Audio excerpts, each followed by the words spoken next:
మీ పార్టీలో వాళ్ళు చక్కగా శ్యామల గారికి ఈ మధ్యన ఒక మంచి పదవినిచ్చారు.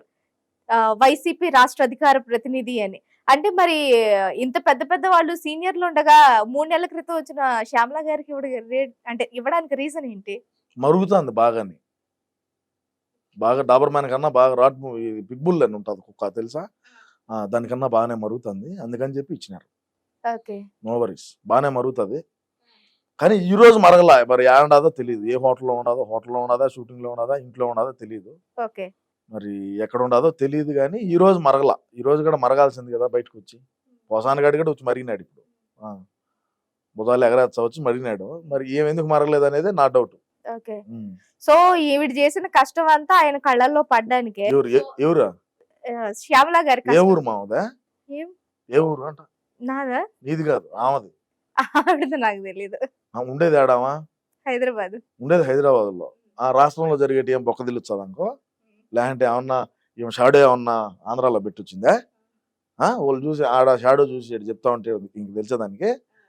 ఒక్కరు కూడా రాష్ట్రంలో ఏ విధంగా జరుగుతుంది, రాష్ట్రంలో పాలన ఏ విధంగా ఉన్నది, రాష్ట్రంలో ప్రజలు ఏ విధంగా ఉన్నారని చూసిన పాపాన బారు.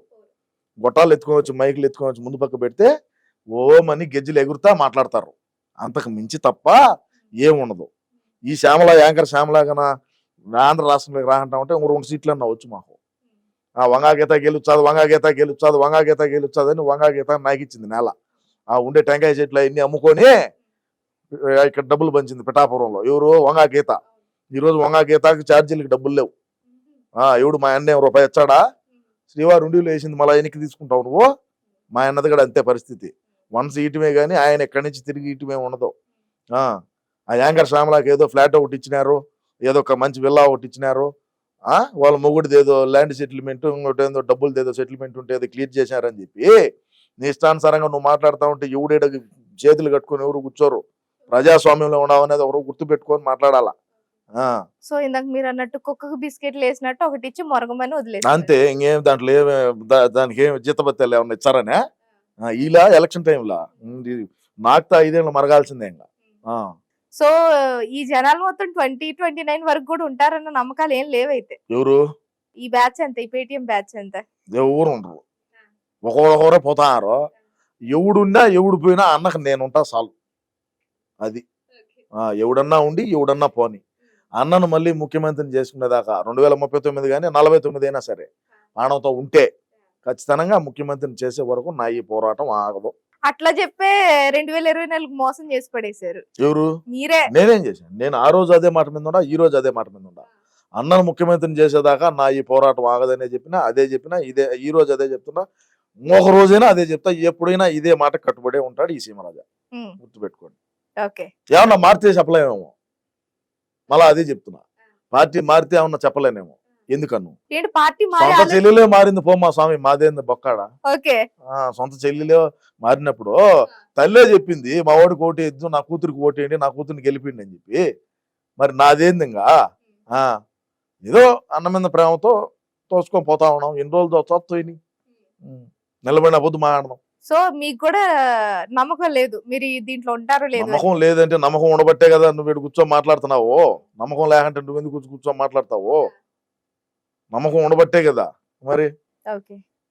ఇందాక మనం మాట్లాడుకున్నాం లడ్డు గురించి, కల్తీ గురించి, పవన్ కళ్యాణ్ ప్రాయశ్చిత్త దీక్ష గురించి. సో పవన్ కళ్యాణ్ గారు కల్తీ జరిగిందని ప్రాయశ్చిత్త దీక్ష చేస్తుంటే మన రోజమ్మ గారు ఒక మాట అనేసారు. అంటే మా ప్రభుత్వంలో అవినీతి జరిగితే మీరెందుకు ప్రాయశ్చిత్త దీక్ష చేస్తున్నారు? చంద్రబాబు నాయుడు గారు చేశారు కాబట్టే మీరు ప్రాయశ్చిత్త దీక్ష చేస్తున్నారు. ఒక తిరుపతి అమ్మాయిగా ఈ 5 ఏళ్లలో తిరుపతి అమ్మాయిగా ఏమా ఎన్నేళ్ళు ఉన్నాయో? వద్ద కిందకి ఎన్నేళ్ళు వచ్చుంటాయి బా? ఒక 50 వచ్చుంటాయా? ఒక తిరుపతి అమ్మాయికి 5 ఏళ్లలో తిరుమల మీద ఏమైనా అన్యాయం జరిగితే నేను చూస్తూ ఊరుకోని, ప్రభుత్వం ఏదైనా అన్యాయం చేస్తే నేను చూస్తూ ఊరుకోను అని మాట్లాడుతుంది కదా. మంచి ప్రశ్న వేసావమ్మా. నీలో అంత కలేజా ఉంటే, నువ్వు ఏ తప్పు చేయకపోతే, నిన్ను ప్రజలు నమ్మితే బాగా గుర్తుపెట్టుకోండి, నిన్ను ప్రజలు నమ్మితే తమిళనాడుకు పోయి ఎందుకు ఈరోజు పూజ చేశావు? అదే తిరుమలకు పోయి దర్శనం చేసుకొని ఒక మైక్ ఒకటి పట్టుకో. నీకు ఒక యూట్యూబ్ ఛానల్ ఉన్నది కదా, ఏదో మొన్న మధ్య డిలీట్ చేసింది అట్నాకి. అవులే ఏదో ఒక పోల్లు పెట్టింది, మింగినారు జనాలు, డిలీట్ చేసేసింది. ఉమ్. పోతే నువ్వు మైక్ తీసుకొని ఒక కెమెరామెన్ పెట్టుకో, నువ్వే అడుగు స్వయంగా. అబ్బా రోజా కరెక్ట్ మనిషిరా, రోజా కరెక్ట్. గత ప్రభుత్వంలో 2019 నుంచి 2024 వరకు జగనన్న ప్రభుత్వంలో కొండ మీద అన్న ప్రసాదాలు బాగుండాయా, వసతులు బాగుండాయా, లడ్డు బాగుండాదా, మీకు దర్శనం ఎన్ని గంటలకు జరుగుతుంది, అన్నదాన సత్రం లేకపోయి అన్నదానం కాడికి పోయి అన్నదానం కాడ మాట్లాడు, భక్తులు క్యూలో ఉంటారు దర్శనానికి పోయి వాళ్ళ కాడికి పోయి నువ్వు మాట్లాడు, అదేవిధంగా లడ్డు కౌంటర్ కాడికి పోయి మాట్లాడు, అదేవిధంగా ప్రయాణికులతో బస్సులో పోయేటువంటి ప్రయాణికులతో మాట్లాడు. అన్యమత ప్రచారాలు చేశారు, టికెట్ వెనకలు తెలిసినా మీకు? ఉమ్. అవి చూడు. విజయవాడ నువ్వు- కింద మతాలు మార్పించారని ఎన్నో నువ్వు కొండ మీదకి పోయి స్వయంగా భక్తుల్ని అడుగు. తమిళియన్ ఉంటారు, మలయాళం వాళ్ళు ఉంటారు, నార్త్ వాళ్ళు ఉంటారు, ఈస్ట్ వాళ్ళు ఉంటారు, వెస్ట్ అందరూ ఉంటారు. ముస్లింలు కూడా అంటారు. అందరూ డిక్లరేషన్ ఇచ్చిపోయి ఉంటారు, మా ఓడి మాదిరి కాదులే, అందరూ ఉంటారు కదా. ప్రతి ఒక్కరిని అడుగు. అడిగినప్పుడు నీకు తెలీదా ఏ ప్రభుత్వం బాగుండదు ఏంది కథ అని? నువ్వు తమిళనాడుకు పోయి తమిళనాడులో ప్రెస్ మీట్ పెట్టి ఆడ కుక్కమరినట్టు ఆడ మరక్కుంటే కొండ మీదకి వచ్చి మరగరాదా? కొండ మీదకి వచ్చి భక్తులతో మాట్లాడు, భక్తులను అడిగి తెలుసుకో స్వయంగా. కొడతారేమోనని భయం ఏమో. మరి నువ్వు నన్ను అడగటం ఎందుకు? అయిపోయింది సీన్ అయిపోయింది. పోయేదానికి భయము, పోయే పరిస్థితి లేదు, భక్తులు ఏం ఊరికే ఉండరు. మీ ప్రభుత్వంలో ఈ విధంగా అసలు చిన్న పిల్లలకి క్యూ లైన్లో ఉండే వాళ్ళకు పాలు ఇచ్చేవాళ్ళు గతంలో చంద్రబాబు నాయుడు గారి ప్రభుత్వం 2019 వరకు. ఈ మునమ అధికారంలోకి వచ్చిన తర్వాత అన్నప్రసాదాలే, వాటిలో కల్తీ, లడ్డులో కల్తీ, పిల్లలకు పాలులే, క్యూ లైన్లు తీసేశారు, ఏడో తిరుక్కొని వచ్చేట్టుగా పెట్టినారు. ఏ విధంగా ఇబ్బందులు పాలైనారు? ఒప్పుకోవాల్సిన విషయం. చెత్త చెదారం మొత్తం నాశనం అయిపోయింది. స్క్రాప్ చేసినారు. తిరుపతి కాదు, తిరుమల తిరుపతి ఏరే వ్యాపారాలు మళ్ళా అవి కథ ఏరే ఉంటది. అదంతా చెవిరెడ్డి భాస్కర్ రెడ్డి తుడా కదా, అది వేరే చూసుకుంటూ ఉంటాడు. ఓకే. అది కథ. సో అందువల్ల రావట్లేదు అంటారు. అంతే కదా.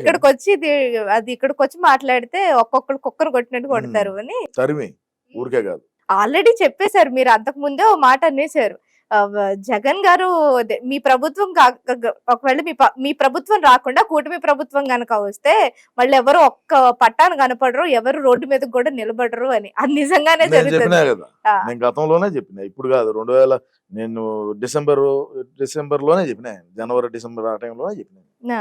వాళ్ళు ఇప్పుడు రోడ్డు మీదకి వచ్చి ఒక్కళ్ళు ఎవడు నిలబడి వస్తాడు? ఎవడు రాల. ఓడు గుడివాడ అమర్నాథ్ అనిపోతే ఓడు ఒడియాలు, అప్పడాలు, కారపొళ్ళు అవి వేసుకుంటా ఓడు బిజీ. ఎవరు పనులు వాళ్ళు బిజీగా మారలేమ్మా. Okay. Last and final question తో ఎండ్ చేసేస్తున్నాను. పవన్ కళ్యాణ్ గారు చేస్తున్న ఈ దీక్షకి ప్రకాష్ రాజ్ గారు కూడా ఒక మాట అనేసారు. పవన్ కళ్యాణ్ వెనుక బీజేపీ కుట్ర చేస్తోంది, పవన్ కళ్యాణ్ బీజేపీ చెప్పినట్టు నడుస్తున్నాడు, అందువల్లే హిందువులని, హిందూ మతాన్ని, హిందూయిజాన్ని అడ్డు పెట్టుకొని మాట్లాడుతున్నాడు, దాని మీద రాజకీయాలు చేస్తున్నాడు అని. దాని మీద మీరేం చెప్తారు? ఎవరు ప్రకాష్ రాజు? ఏ ప్రకాష్ రాజు? సినీ నటుడు. ఏ ఊరు అయింది? ఇక్కడ కాదులేండి. ఏ ఊరు?